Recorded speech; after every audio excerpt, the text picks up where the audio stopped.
Hello everyone, welcome back to देश की शिक्षा।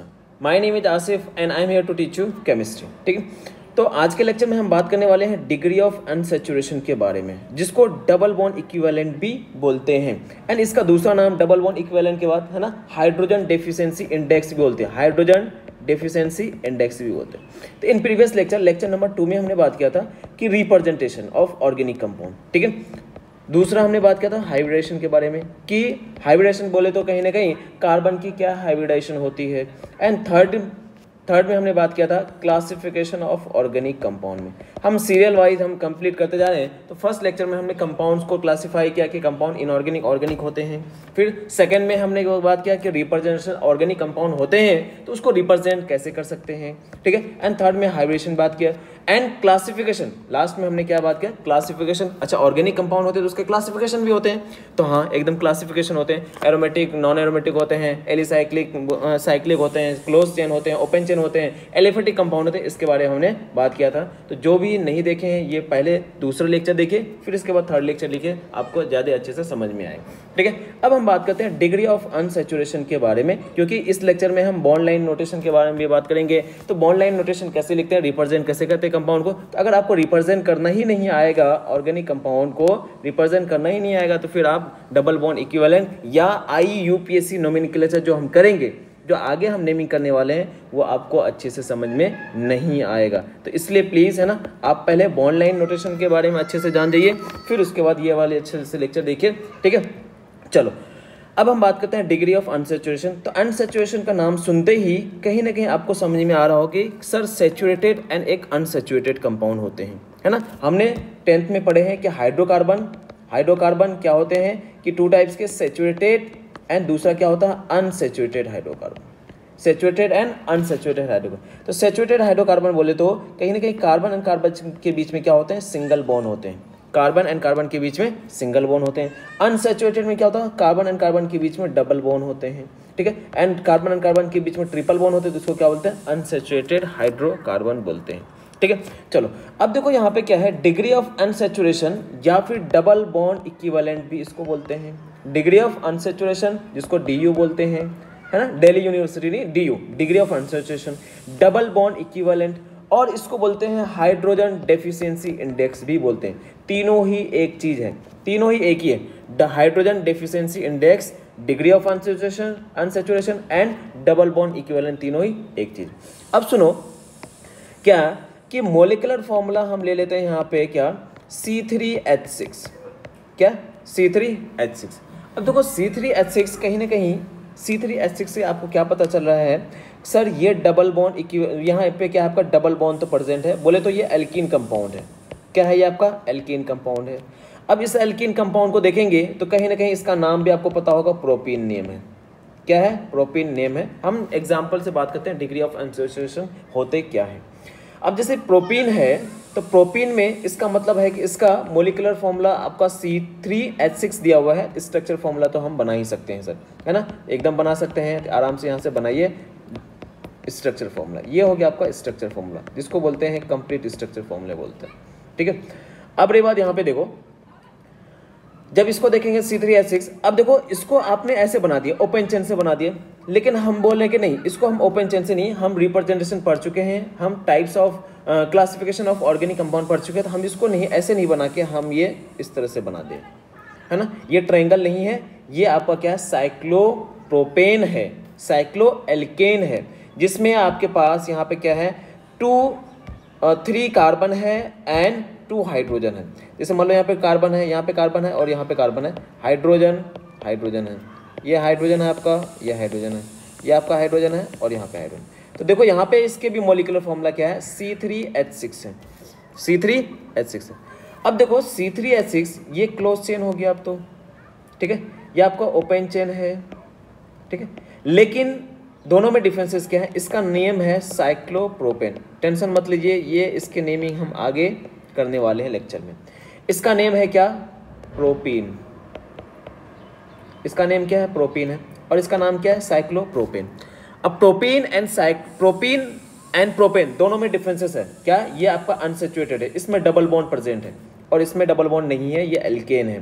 ठीक है, तो अब रही बात यहाँ पे क्या कि डबल बॉन्ड इक्विवेलेंट की अगर हम बारे में बात करते हैं, ठीक है, कि एक क्लोज चेन, एक क्या क्लोज चेन को ओपन चेन में कन्वर्ट करने के लिए कितने हाइड्रोजन की जरूरत हो, और ओपन चेन में कन्वर्ट होने के साथ साथ वो सैचुरेटेड में कन्वर्ट करने के लिए कितने हाइड्रोजन की जरूरत होती है, कितने हाइड्रोजन ऐड करते हैं या कितने number of moles hydrogen add करते हैं, उसी को क्या बोलते हैं, हाइड्रोजन डेफिशिएंसी इंडेक्स बोलते हैं। क्या बोलते हैं, हाइड्रोजन डेफिशिएंसी इंडेक्स या DU या डबल बॉन्ड इक्विवेलेंट बोलेंगे। जैसे देखो कि ये जो साइक्लो कंपाउंड जो हमने लिए हैं, ये वाले साइक्लो कंपाउंड जो लिए हैं, इसको हमें अगर ओपन चेन में कन्वर्ट करने हैं तो हमें क्या करना पड़ेगा कि 2 हाइड्रोजन ऐड करने होंगे, तभी आपका क्या होगा, ये सैचुरेटेड हाइड्रोकार्बन बनेंगे। इसी तरह से यहाँ पे जो डबल बॉन्ड है, इस डबल बॉन्ड को हटाने के बाद 1 हाइड्रोजन लगाएंगे, तभी आपका पूरा सैचुरेटेड हाइड्रोकार्बन होगा। बोले तो C3H6 तभी होंगे। देखो जब मॉलिक्यूलर फॉर्मूला क्या था, C3H6 था। जब मॉलिक्यूलर फॉर्मूला C3H6 थे, उस समय हमारे पास साइक्लो कंपाउंड भी था और यहाँ पे अनसैचुरेटेड हाइड्रोकार्बन भी थे। तो इस केस में हमें ओपन चेन एंड सैचुरेटेड बनाने के लिए हमें कितने हाइड्रोजन की जरूरत पड़ रही है, 2 हाइड्रोजन हमें ऐड करने पड़ते हैं। तो जो जितने हाइड्रोजन हम ऐड करते हैं, 2 हाइड्रोजन अगर हम ऐड कर रहे हैं, तो डिग्री ऑफ अनसैचुरेशन कितना हो गया, 1 हो जाते हैं। बोले तो अगर हम बात करेंगे कि क्लोज चेन से ओपन चेन में कन्वर्ट करने के लिए हमें कितने हाइड्रोजन ऐड करने पड़े, 2 हाइड्रोजन ऐड करने पड़े, और एक डबल बॉन्ड को हटाने के लिए जो हाइड्रोजन ऐड करते हैं, कितने हाइड्रोजन ऐड करते हैं, 2 हाइड्रोजन ऐड करते हैं। तो इसका मतलब ये हुआ कि 1 हाइड्रोजन अगर ऐड करें या 2 हाइड्रोजन ओपन चेन में 1 पाई बॉन्ड को अगर हटा के, है ना, सैचुरेटेड हाइड्रोकार्बन में कन्वर्ट करते हैं तो हमें 2 हाइड्रोजन ऐड करने पड़ते हैं। या अगर 1 रिंग को अगर मुझे सैचुरेटेड हाइड्रोकार्बन में कन्वर्ट करने पड़ते हैं तो हमें कितने हाइड्रोजन ऐड करते हैं, 2 हाइड्रोजन ऐड करते हैं।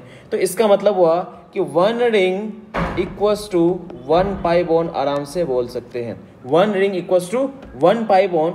तो इसको इक्वल्स टू 1 DU, बोले तो 1 डबल बॉन्ड इक्विवेलेंट भी बोल सकते हैं, या 1 डिग्री ऑफ अनसैचुरेशन बोलते हैं। जैसे मान लो, इसको थोड़ा सा हम और भी अच्छे से आपको बताते हैं कि जैसे मान लो कि हम C4H8 के बारे में बात करते हैं। किसके बारे में, C4H8 के बारे में। तो C4H8 अगर आप 10 के अकॉर्डिंग से देखेंगे तो ये कहीं ना कहीं आपको ब्यूटेन दिखेगा।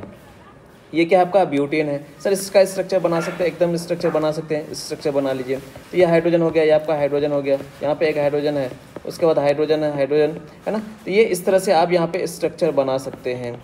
एंड इसको अगर हम साइक्लो कंपाउंड में कन्वर्ट करें तो ये आपका साइक्लो ब्यूटेन है, ठीक है। ये क्या आपका साइक्लो ब्यूटेन है। इसके भी मॉलिक्यूलर फॉर्मूला क्या है, C4H8 है। तो देखो ये आपका साइक्लो क्या है, साइक्लो ब्यूटेन है। तो डिग्री ऑफ अनसैचुरेशन या डबल बॉन्ड इक्विवेलेंट क्या होते हैं, open chain saturated hydrocarbon, open chain saturated hydrocarbon. तो इसका मतलब हुआ कि अगर हमारे पास अनसैचुरेटेड हाइड्रोकार्बन है, इसको कन्वर्ट करना किसमें है, सैचुरेटेड में। तो सैचुरेटेड में कन्वर्ट करने के लिए हमें जितने नंबर ऑफ कार्बन के बीच में बॉन्ड है सबको कन्वर्ट करना है किसमें, सिंगल बॉन्ड में कन्वर्ट करना है। तो यहाँ पे जो 2 डबल बॉन्ड है इसके लिए हमें क्या करना होगा, 2 हाइड्रोजन ऐड करने होंगे। एंड यहाँ पे ये जो इसका मॉलिक्यूलर फॉर्मूला C4H8 है, इसको कन्वर्ट करने के लिए, सैचुरेटेड में कन्वर्ट करने के लिए C4H10 लिखना होगा, C4H10 लिखना होगा। तो इस तरह से हमारे पास कितने हाइड्रोजन का एडिशन किया हमने, 2 हाइड्रोजन का एडिशन किया। सर हमने 2 हाइड्रोजन का एडिशन किया, लेकिन हम बोल रहे हैं डिग्री ऑफ अनसैचुरेशन 1 ही बोल रहे हैं। क्यों, इसलिए बोल रहे हैं क्योंकि हाइड्रोजन जो है वो हमेशा मॉलिक्यूल्स में एग्जिस्ट करते हैं। Hydrogen always exist in molecules, means कहने का मतलब H2 में एग्जिस्ट करेगा। तो H2 में एग्जिस्ट करते हैं तो 2H लिखिए या H2 लिखिए, दोनों ही क्या है आपका सेम है। दोनों सेम बोले तो ये आपका एटम के टर्म में लिखे हैं और ये आपका मॉलिक्यूल्स के टर्म में लिखे हैं। तो इस तरह से अगर हम बोलते हैं कि डिग्री ऑफ अनसैचुरेशन 1 बोलते हैं तो इसका मतलब ये होगा कि सर या तो आपका 1 रिंग हो या फिर आपका क्या हो, 1 पाई बॉन्ड प्रेजेंट होंगे।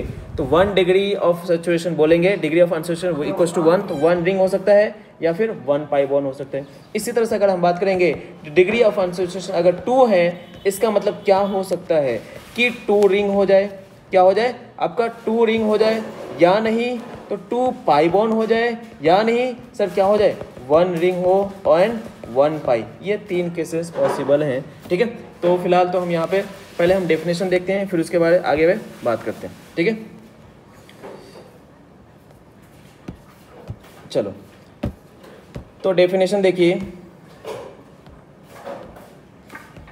क्या है डिग्री ऑफ अनसैचुरेशन का। D of compound is number of moles of H2, number of moles of H2 which must be supplied to convert 1 mole of compound into open chain saturated hydrocarbon. तो अगर आपके पास unsaturated hydrocarbon है या आपके पास कहीं ना कहीं साइक्लिक कंपाउंड है, इसको किस में कन्वर्ट करना है, ओपन चेन सैचुरेटेड हाइड्रोकार्बन। तो ओपन चेन सैचुरेटेड हाइड्रोकार्बन में कन्वर्ट करने के लिए कितने नंबर ऑफ हाइड्रोजन या कितने मोल्स ऑफ H2 ऐड करते हैं, उसी को क्या बोलते हैं, डिग्री ऑफ अनसैचुरेशन बोलते हैं, ठीक है। तो और बाकी चलिए आगे हम बात करते हैं कि कहीं ना कहीं केस 1 में अगर हम बात करेंगे कि अगर हमारे पास स्ट्रक्चर फॉर्मूला, हम डिग्री ऑफ अनसैचुरेशन कैसे कैलकुलेट करते हैं, उसका हमारे पास क्या मोलिकुलर फॉर्मूला है। तो केस 1 में क्या है कि अगर हमें क्या दिया हुआ है, स्ट्रक्चर फॉर्मूला दिया है, तो अगर आपको स्ट्रक्चर फॉर्मूला दिया हुआ है तो आप इजीली आइडेंटिफाई कर सकते हैं कि कितने नंबर ऑफ, है ना, डिग्री ऑफ अनसैचुरेशन होगा। तो सीधा सिंपल हमें कैलकुलेट करना है ना, कि अगर 1 पाई बॉन्ड है तो डिग्री ऑफ अनसैचुरेशन 1 होगा, ठीक है, या फिर 1 रिंग हो गए, ये चीज़ें हमने बात कर लिया। उसके बाद हम बात करते हैं अगर हमारे पास डिग्री ऑफ अनसैचुरेशन कितना हो, 2 हो, तो ये भी हमने बात की, या तो 2 पाई बॉन्ड होंगे, या तो क्या होंगे 2 रिंग होंगे, या फिर आपका 1 रिंग एंड 1 पाई बॉन्ड होंगे। चलो हम कुछ स्ट्रक्चर लिख रहे हैं और उस स्ट्रक्चर के अकॉर्डिंग से आपको DU कैलकुलेट करके बताने हैं, ठीक है। तो स्ट्रक्चर मान लो यहाँ पे ये स्ट्रक्चर है, ठीक है। इस स्ट्रक्चर में आपको बताना है DU कितने होंगे, ठीक है। तो यहाँ जब देखोगे तो DU कैलकुलेट करने हैं, तो यहाँ पे देखो कि 1 रिंग है तो 1 हो जाएगा। उसके बाद कितने हैं, 1 पाई बॉन्ड है तो 1 पाई बॉन्ड है, तो टोटल डिग्री ऑफ अनसैचुरेशन कितना हो गया, 2 हो जाएंगे, ठीक है। दूसरा एग्जाम्पल ले लेते हैं, जैसे मान लो आपका यहाँ पे, ठीक है। तो इसमें भी देखेंगे जब, तो 1 रिंग है सर, देखते ही आपको पता चल गया 1 रिंग और एक 1 पाई बॉन्ड कितना हो गया आपका, 2 हो गया। तो DU आपके यहाँ पे कितने हो गए, 2 हो गए। तो इसी तरह से अगर हम बात करें और भी क्वेश्चंस के बारे में, क्वेश्चन नंबर 3 के बारे में देखो, देखिए यहाँ पे, ठीक है। यहाँ पे देखो DU कैलकुलेट कीजिए, तो यहाँ पे डिग्री ऑफ अनसैचुरेशन कितने हैं, कितने नंबर ऑफ रिंग है, 1 2 रिंग हो गया आपका। पाई बॉन्ड कितना है, 1 2, तो पाई बॉन्ड कितना हो गया, 2। तो टोटल डिग्री ऑफ अनसैचुरेशन कितना हो गया आपका, 4 number of degree of unsaturation हो गया, ठीक है। क्वेश्चन नंबर 4 चलते हैं।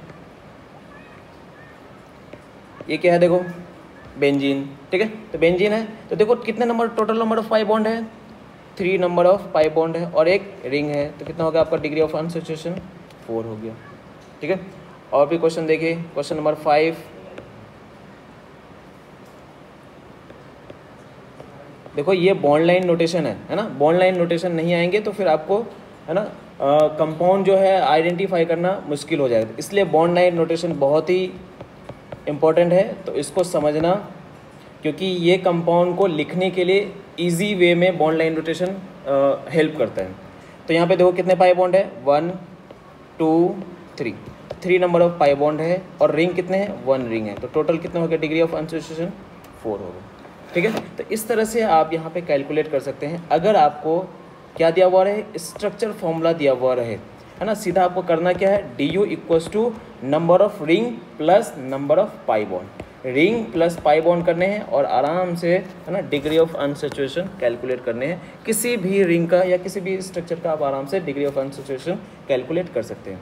ये कब की बात होगी, जब आपको क्या दिया हुआ रहे, स्ट्रक्चर दिया हुआ रहे। अगर सर स्ट्रक्चर नहीं दिया हुआ रहे तो अगर हमारे पास क्या मोलिकुलर फॉर्मूला दिया हुआ रहे, तो उस केस में क्या बात करेंगे, तो मोलिकुलर फॉर्मूले के लिए हमारे पास अलग से, है ना, फॉर्मूले बनाए, उससे हम कैलकुलेट करेंगे, ठीक है। चलो तो डिग्री ऑफ अनसैचुरेशन और भी क्वेश्चंस कर लेते हैं थोड़ा सा।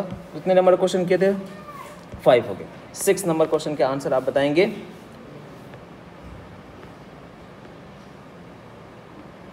ये देखो 6 नंबर क्वेश्चन का, ठीक है। तो total number of pi bond कितने हैं, 1 2 3 and 4 number of pi bond है। रिंग है क्या, नहीं है सर, तो एक भी रिंग नहीं है, तो इसका मतलब डिग्री ऑफ अनसैचुरेशन कितना हो गया, 4 हो गया, ठीक है। चलो और भी एक और लास्ट क्वेश्चन कर लीजिए।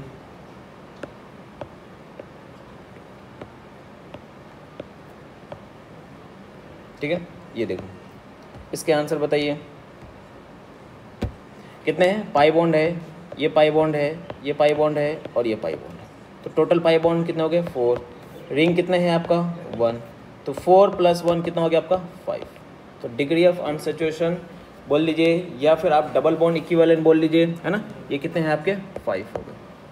ठीक है, चलो अब हम बात करते हैं कि अगर हमें स्ट्रक्चर फॉर्मूला दिया हुआ नहीं रहे या फिर हम बोले मॉलिक्यूलर फॉर्मूला दिया हुआ रहे, तो उस केस में डिग्री ऑफ अनसैचुरेशन कैसे कैलकुलेट करते हैं। तो डिग्री ऑफ अनसैचुरेशन का फॉर्मूला है क्या, degree of unsaturation equals to C+1। C+1 बोले तो carbon, number of carbon +1 minus hydrogen plus X minus N।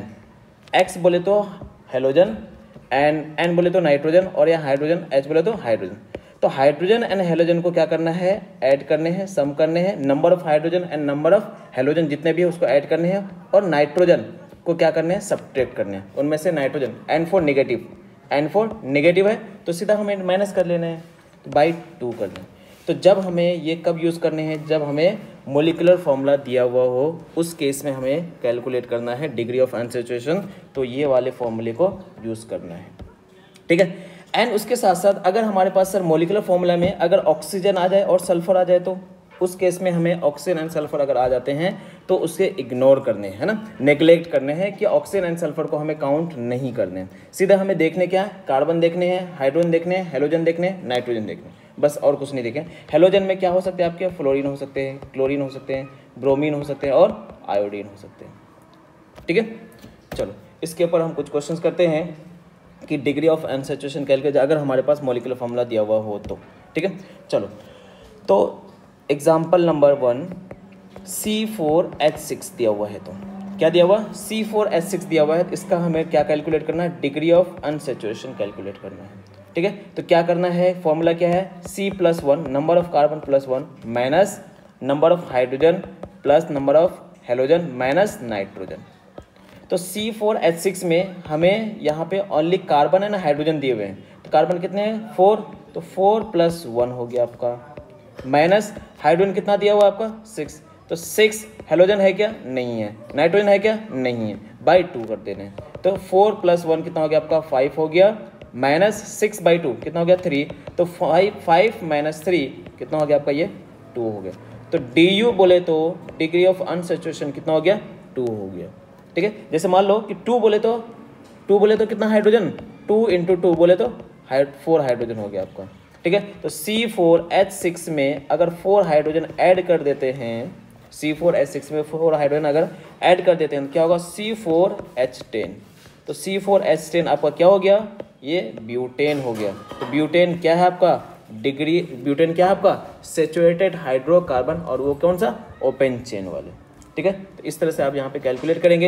एक और एग्जांपल लेते हैं, जैसे C6H6। ये हमने C6 बेंजीन का हमने स्ट्रक्चर जब दिया हुआ था तो उस केस में हमने कैलकुलेट किया था, लेकिन अब हम यहाँ पे स्ट्रक्चर दिया हुआ नहीं है, ये आपको मॉलिक्यूलर फॉर्मूला दिया हुआ है। तो मॉलिक्यूलर फॉर्मूला क्या है आपका, DU कैसे क्या, C+1, C+1 कितना हो गया 6 + 1 कितना हो गया 7। हाइड्रोजन है ओनली, ऑक्सीजन नाइट्रोजन या फिर हेलोजन कुछ भी नहीं है, तो हेलोजन बाई 2 कर लो सीधा, सॉरी हाइड्रोजन बाई 2, तो 6/2 बोले तो कितना हो गया 3 हो गया। तो 6 + 1 कितना हो गया 7, माइनस 6/2 3, तो 7 - 3 कितना हो गया आपका 4। क्लियर यहाँ तक। ठीक है, तो डिग्री ऑफ अनसैचुरेशन कितना है 4 हो गया। इसी तरह से एक और एग्जांपल लेते हैं हम यहाँ पे। ठीक है, एक और एग्जांपल जैसे मान लो कि C8H8 एंड O। ठीक है, यहाँ पे ऑक्सीजन दिया हुआ है, देखो तो ऑक्सीजन दिया हुआ है तो हमें कुछ नहीं, ऑक्सीजन अगर दिया हुआ रहे, ऑक्सीजन और सल्फर अगर दिया हुआ रहे तो हमें उसको क्या करना है, इग्नोर करना है, नेग्लेक्ट करके चलने हैं। तो C+1 DU इक्वल्स टू क्या होगा आपका C+1, तो 8 + 1 हो गया। ठीक है, 9 माइनस यहाँ पे हेलोजन भी नहीं है, नाइट्रोजन भी नहीं है, तो क्या करना है हमें 8 है ना, हाइड्रोजन बाई 2, तो हाइड्रोजन बाई 2 बोले तो 8/2 कितना हो गया 4, तो 8 + 1 9 माइनस 8/2 4, तो 9 - 4 बोले तो 5 आपका आंसर। तो डिग्री ऑफ अनसैचुरेशन कितना हो गया आपका 5 हो गया। तो इस तरह से आप यहाँ पे डिग्री ऑफ अनसैचुरेशन कैलकुलेट कर सकते हैं। कैसे? अगर आपको स्ट्रक्चर फॉर्मूला दिया हुआ है तो स्ट्रक्चर फॉर्मूले में आपको करना क्या है, स्ट्रक्चर फॉर्मूले में ring plus pi bond calculate करना, आराम से डिग्री ऑफ अनसैचुरेशन कैलकुलेट कर सकते हैं। अगर स्ट्रक्चर फॉर्मूला दिया हुआ नहीं रहे, मॉलिक्यूलर फॉर्मूला दिया हुआ रहे, तो उस केस में आपको फॉर्मूले लगाने हैं और डिग्री ऑफ अनसैचुरेशन कैलकुलेट करने हैं। ठीक है, चलो आज इतना ही रखते हैं फिलहाल। नेक्स्ट क्लास में हम आईयूपीएसी नोमेनक्लेचर का रूल्स पढ़ने वाले हैं कि क्या रूल्स होंगे, और वो रूल्स है ना हमेशा वैलिड होगा, है ना 11th में 12th में कोई भी चैप्टर में आप अप्लीकेबल कर सकते हैं, किसी भी चैप्टर में आप है ना सेम रूल आप फॉलो करेंगे। नेक्स्ट लेक्चर में हम रूल्स आईयूपीएसी नोमेनक्लेचर का रूल्स देखेंगे। ठीक है, उसके ऊपर बहुत सारे क्वेश्चन करने वाले हैं। ठीक है, तो आज के लिए इतना ही है। और अगर आपको ये वीडियो अच्छा लगा हो तो है ना लाइक शेयर कमेंट करना ना भूलें, है ना। सब्सक्राइब तो आप कर ही दिए होंगे। Thank you so much, bye bye.